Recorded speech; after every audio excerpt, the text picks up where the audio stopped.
అందరికీ వందనములండి. హెబ్రీ పత్రిక 12వ అధ్యాయాన్ని చదువుకుందాం. ఇంత గొప్ప సాక్షి సమూహము మేఘం వలె మనలను ఆవరించి ఉన్నందున మనము కూడా ప్రతి భారమును సులువుగా చిక్కులపెట్టు పాపమును విడిచిపెట్టి విశ్వాసమునకు కర్తయు దానిని కొనసాగించువాడునైన యేసువైపు చూచుచు మన ఎదుట ఉంచబడిన పందెములో ఓపికతో పరిగెత్తుదము. ఆయన తన ఎదుట ఉంచబడిన ఆనందము కొరకై అవమానమును నిర్లక్ష్యపెట్టి సిలువను సహించి దేవుని సింహాసనం యొక్క కుడిపార్శ్వమున ఆసీనుడై ఉన్నాడు. మీరు అలసట పడకయు మీ ప్రాణములు విసుకయు ఉన్నట్లు పాపాత్ములు తమకు వ్యతిరేకంగా చేసిన తిరస్కారమంతి ఓర్చుకున్న ఆయనను తలంచుకొనుడి. మీరు పాపముతో పోరాడుటలో రక్తము కారునంతగా ఇంకా దానిని ఎదిరింపలేదు. మరియు నా కుమారుడా, ప్రభువు చేయు శిక్షను తృణీకరింపకము. ఆయన నిన్ను గద్దించినప్పుడు విసుకకుము. ప్రభువు తాను ప్రేమించు వారిని శిక్షించి తాను సేకరించి ప్రతి కుమారుని దండించును అని కుమారులతో సంభాషించినట్లు మీతో సంభాషించుచు ఆయన హెచ్చరికను మరిచితిరి. తన కుమారులతో సంభాషించినట్లు మీతో సంభాషించు ఆయన హెచ్చరికను మరిచితిరి. శిక్షాఫలం పొందుటకై మీరు సహించున్నారు. దేవుడు కుమారులుగా మిమ్మల్ని చూచున్నాడు. తండ్రి శిక్షింపని కుమారుడెవడు? కుమారులైన వారందరూ శిక్షలో పాలు పొందుచున్నారు. మీరు పొందని ఎడల దుర్బీజులే కానీ కుమారులు కారు. మరియు శరీర సంబంధులైన తండ్రులు మనకు శిక్షకులై ఉండిరి. వారి యందు భయభక్తులు కలిగి ఉంటిమి. అట్లయితే ఆత్మనికి తండ్రి అయిన వానికి మరీ ఎక్కువగా లోబడి బ్రతుకోవాలను కదా. వారు కొన్ని దినముల మట్టుకు తమకు ఇష్టం వచ్చినట్టు మనల్ని శిక్షించిరి, కానీ మనము తన పరిశుద్ధతలో పాలు పొందవలనని మన మేలు కొరకే ఆయన శిక్షించున్నాడు. మరియు ప్రస్తుతమందు సమస్త శిక్షయు దుఃఖకరంగా కనబడునే కానీ సంతోషకరంగా కనబడదు. ఆయన దాని యందు అభ్యాసము కలిగిన వారికి అది నీతియును సమాధానకరమైన ఫలమిచ్చును. అయినను దాని యందు అభ్యాసము కలిగిన వారికి అది నీతియును సమాధానకరమైన ఫలమిచ్చును. కాబట్టి వడిలిన చేతులను సడలిన మోకాలను బలపరచుడి.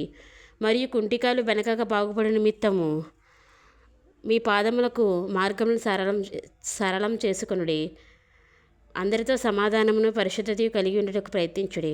పరిశుద్ధత లేకుండా ఎవడునూ ప్రభువును చూడడు.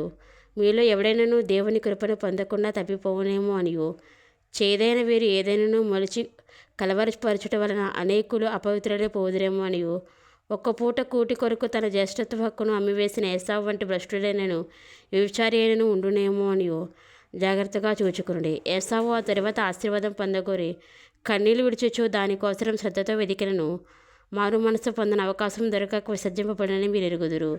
సృజించి తెలుసుకొనదగినట్టు మండుచున్నట్టు కొండకును అగ్నికిని కారు మేఘమునకును గడాంధకారమునకును తుపానుకును బుర్రధ్వనికిని మాటల ధ్వనికిని మీరు వచ్చి ఉండలేదు. ఒక జంతువైనను ఆ కొండను తాకినలా రాళ్లతో కొట్టబడవలనని ఆజ్ఞాపించిన మాటకు వారు తాళలేక ఆ ధ్వని వినివారు మరి ఏ మాటయు తమతో చెప్పవలదని బతిమాలుకొనిరి. మరియు ఆ దర్శనం ఎంతో భయంకరంగా ఉన్నందున మోషే, నేను మిక్కిలి భయపడి వణుకుచున్నాను. ఇప్పుడైతే సియోనును కొండకును జీవం గల దేవుని పట్టణమునకును అనగా పరలోకపు యెరూషలేమునకును వేవేల కొలది దేవదూతల యొద్దకును పరలోకమందు వ్రాయబడి ఉన్న జ్యేష్ఠుల సంగమునకును వారి మహోత్సవమునకును అందరి న్యాయాధిపతి అయిన దేవుని యొద్దకును సంపూర్ణ సిద్ధి పొందిన నీతిమంతుల ఆత్మ యొద్దకును క్రొత్త నిబంధనకును మధ్యవర్తి అయిన యేసునొద్దకును హేబేలు కంటే మరి శ్రేష్టముగా పలుకు ప్రక్షణ రక్తమునకును మీరు వచ్చి ఉన్నారు. మీకు బుద్ధి చెప్పుచున్న వారిని నిరాకరింపకున్నట్లు చూచుకునుడి. వారు భూమి మీద నుండి బుద్ధి చెప్పిన వారిని నిరాకరించినప్పుడు తప్పించుకోలేకపోయిన ఎడల పరలోకం నుండి బుద్ధి చెప్పుచున్న వారిని విసర్జించు మనము తప్పించుకొనకపోవటం మరి నిశ్చయం కదా.